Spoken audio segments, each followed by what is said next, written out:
Briefing en direct du Salon de la Radio cette semaine avec mon invité Stéphane Rovera d'Active Radio. Bonjour. Stéphane.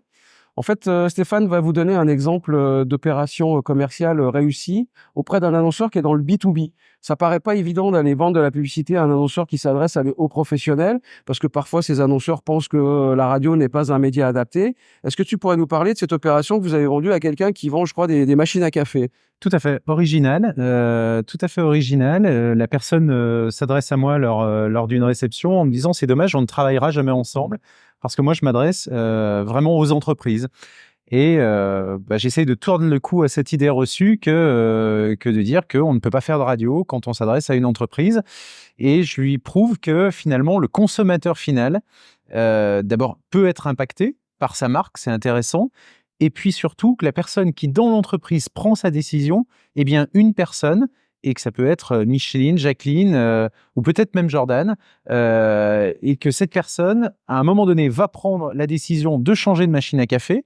Donc souvent, le patron dit en interne, écoutez, changez-moi cette machine à café, elle m'a mangé la pièce, ou le café n'est plus bon. Il fait gérer ça par l'assistante. Ou deuxième possibilité, c'est le comité d'entreprise qui s'occupe de cette tâche. Dans tous les cas, ce sont de vraies personnes qui écoutent tous les matins la radio. Et je lui ai démontré très rapidement, en allant sur Google, en tapant distribution café Saint-Étienne, bien qu'on tombait sur son concurrent direct national, voilà. Donc c'est le fait de lui avoir montré ça qui, entre autres, l'a engagé à venir sur la radio? Voilà, complètement. Et je lui ai dit, ce qui pourrait être intéressant, c'est de développer ta notoriété. Et voilà. Et donc, on a mis en place une campagne originale. Donc on écoutera le spot, voilà, parce que le spot plus sera tard, dans le PDF qui est joint. Avec, bien évidemment, des horaires de diffusion extrêmement ciblés. Alors vous avez planifié le spot à quelle heure? On a planifié sur 6 mois, le matin, une semaine sur 2, sur 6 mois, le matin, entre 7 et 8, entre 8 et 9 et entre 13 et 14. D'accord. Juste avant le moment de l'impact, Lundi, quand on vendredi? revient en entreprise, lundi, vendredi.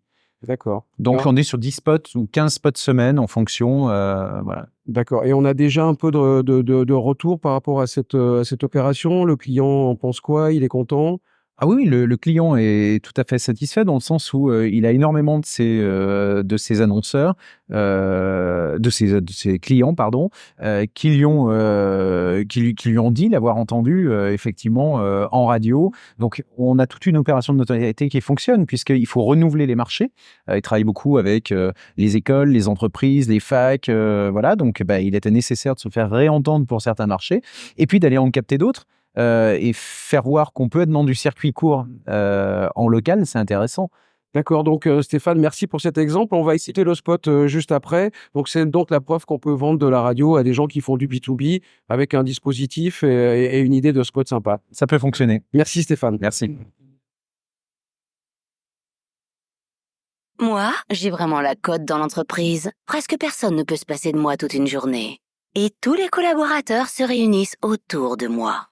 Moi, je suis votre machine à café Sofo-David 10.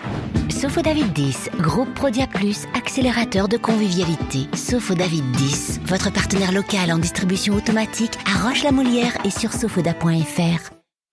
Voilà, c'était donc ce spot avec un nom pas si facile que ça, donc une belle réussite et un bon exemple pour aller prospecter dans le B2B.